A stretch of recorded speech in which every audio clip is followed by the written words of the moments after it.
Hey guys, this is Rudy for Investor Investor, wearing my Mr. Oxy hat again. Wait a minute. Somebody said, "Where's my Mr. Oxy hat?" Well, I don't know. I must have lost it somewhere. Anyway, I am wearing my Mr. Oxy cap. And what I am going to do is spend a little bit of time with you to chat about the Anadarko acquisition. And of course, this is the 2-year anniversary of that acquisition. So it's very timely. And let's take a look and sort of go back a little bit in history and see what happened with the Anadarko acquisition. So just to kick things off here, on May the 20th, so almost 3 months ago, I made a video that said Oxy and Anadarko, would you do it again?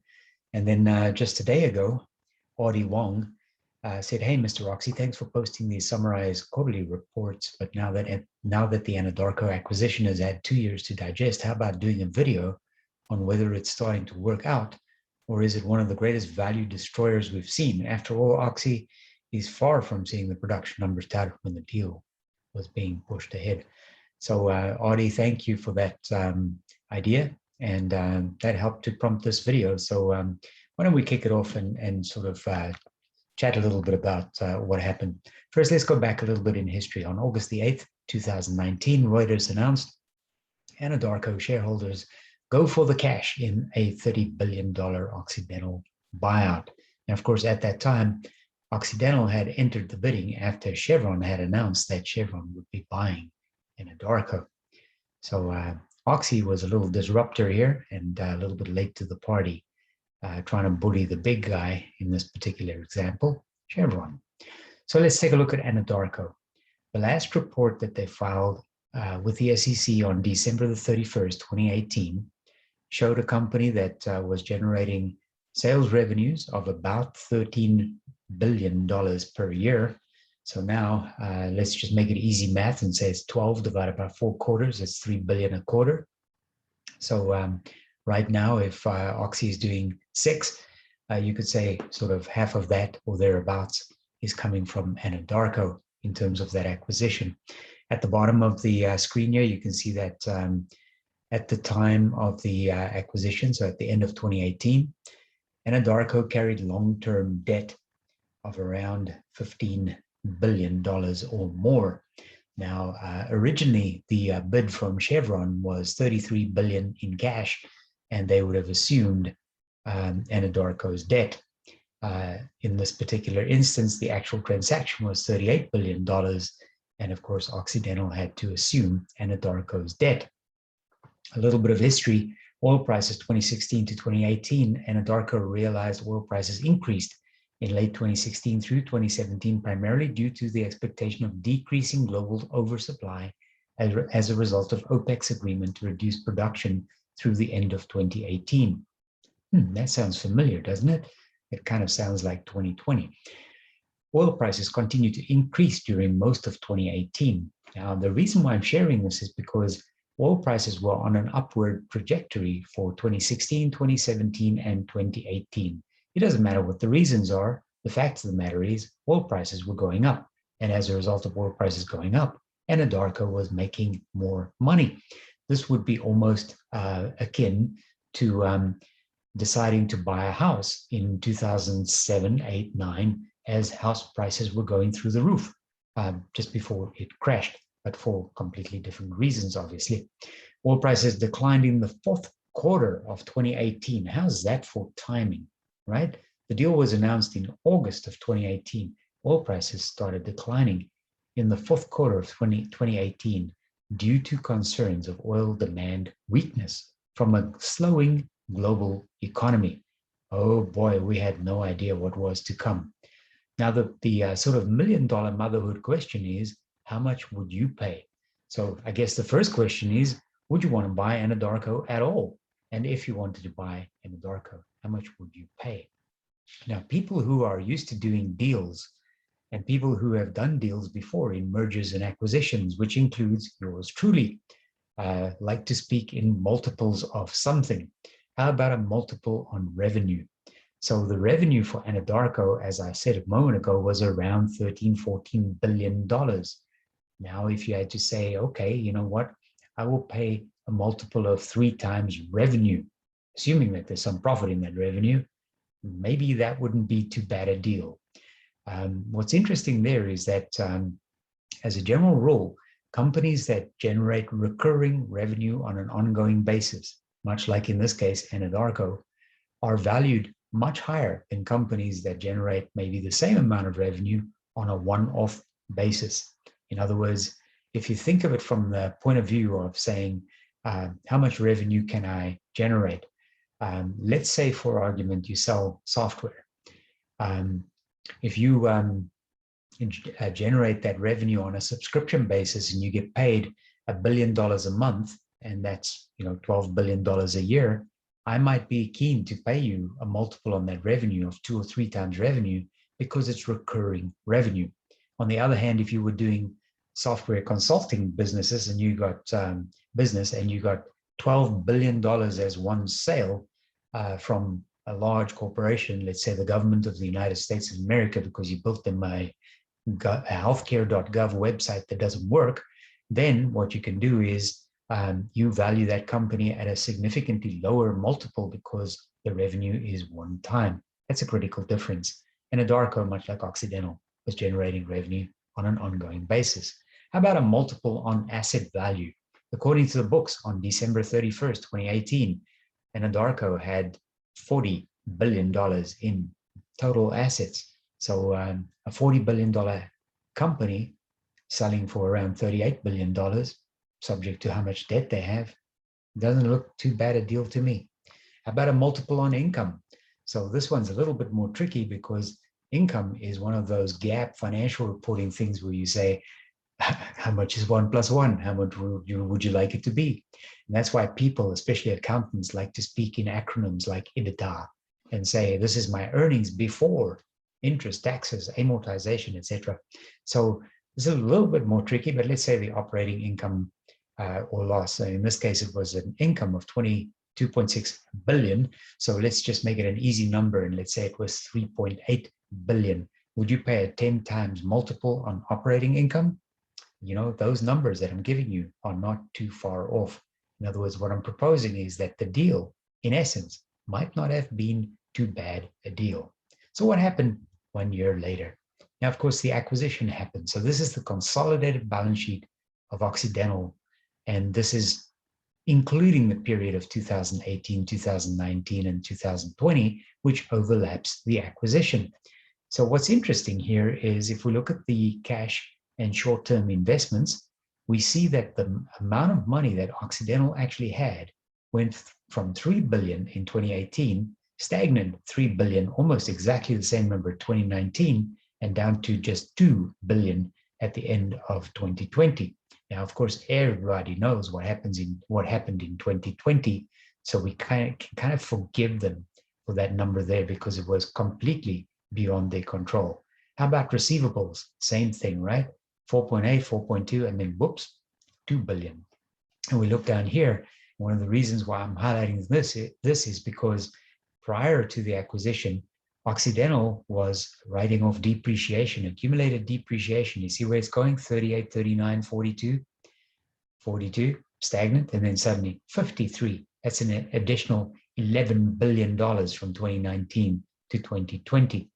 I'm not implying that anything was wrong with the asset value of Anadarko. What I am showing you are the facts because this is the SEC reporting done by Occidental. And right at the bottom of the screen, you'll see Occidental's assets, total assets, which in 2016 was 43 billion, went from 43 billion to 42 billion to 43 billion, sort of stagnant, right? To 107 billion at 63 billion dollars more, down to 80. Where did the 60 billion in asset values come from? I just showed you a minute ago that Anadarko's asset value was only around 40. Let's take a look at the liabilities, current liabilities. So this is again the consolidated balance sheet. I'm showing you 5 years from 2016 to 2020. Current liabilities, 7.4 billion, jumped to 12, and then dropped back down to 8. Total debt was 10 billion. Suddenly, it was nearly $40 billion, and now we're at around 36. And at the bottom of the screen, total liabilities, 22 billion, jumped all the way up to 73 billion. Where did you go from 22 to 73? That's $51 billion in additional total liabilities. That's more than what you paid for the company. Maybe, just maybe, there's some creative accounting embedded in these numbers. How about the shareholder equity? So here we're looking at the number of shares outstanding in terms of common stock. And then right here at the bottom, total liabilities and shareholder equity went from 43 billion to 107 billion dollars. That is $63 billion difference, and back down to 80, which is a $27 billion difference. What is 63 or $27 billion between friends, huh? Accounting made simple. How about the consolidated income statement? So we take a look here at, this is Occidental and reporting for 5 years. So again, I'm going pre and post acquisition. Total revenue, 17 billion to 21 billion, back down to 17 billion. Now, the back down to 17 billion in 2020 is obviously because of the coronavirus pandemic. But the uptick from 2018 to 2019 was only around 3.4 billion dollars. So not significantly greater. So it's interesting to note that the total revenue of the combined consolidated company generated a very, very different amount to the two independent entities as they were prior to the acquisition. Makes you think, doesn't it? How about depreciation? So obviously Oxy acquired a whole lot of assets. And again, we look back over 5 years, 4 billion, jumps to 6 billion, jumps to 8 billion. There's some impairment charges being written off there, which, by the way, is a great way to save on your taxes. Now, what does Oxy say? So what I did was, during the week, I actually wrote a note via email, because I like to get a written reply, to investor relations. But instead of just posing it to investor relations, I speak to my guy. So I have someone who I can communicate with on a regular basis, and he gives me good information. Now, of course, to be fair, most of the time, investor relations will just share the conference call slides because that's a safe way of sharing information in a public way, because it's information that is already being shared. So how about we look, rather than at the conference slides, which I'm going to show you anyway in his responses to me, but we look at the text either above or below or between the lines. And let's see if we can read anything there that is of interest to you. We are really pleased. This now, by the way, is Occidental speaking, not me. We were able to demonstrate Oxy's cash generation potential and report net income on an adjusted basis. So the first thing there is, yes, absolutely, you were able to demonstrate Oxy's cash generation potential. Reporting net income on an adjusted basis is one of those accounting phrases which is like really, really interesting, because it's a number that you can actually play with. I don't personally like GAAP reporting, and I don't personally like the concept of an adjusted basis. But, you know, I understand that's how accounting works. So I have to work within the rules and the sort of parallel lines that are drawn for us. So I'm just going to stick with that and say it was a good quarter. Q2 represented the highest level of free cash flow before and after working capital since 2008, when WTI was at $145 per barrel. That is absolutely true, and no one can quibble about that one. That is an outstanding performance and exceptionally well done. We've provided several progress updates over the past 2 years, but haven't prepared anything special focused around the anniversary date, as we're trying to look past the challenges of the 2020 downturn. That's fair comment. You know, I mean, it's the second birthday, but it only matters to people like maybe us. So here's what I'm talking about when I say let's sort of read above, below, and between the lines. Here's the slide from the conference, and this is going to be a few slides that kind of are represented in this manner, but there's a comment with it. Completed $9.2 billion of divestitures against target setting in 2019 of at least 10. So close. Completed $1.36 billion of divestitures against the most recent target of about $2 to $3 billion. And I think they are going to get close on that number, and they might even fly right by that particular number. Debt reduction.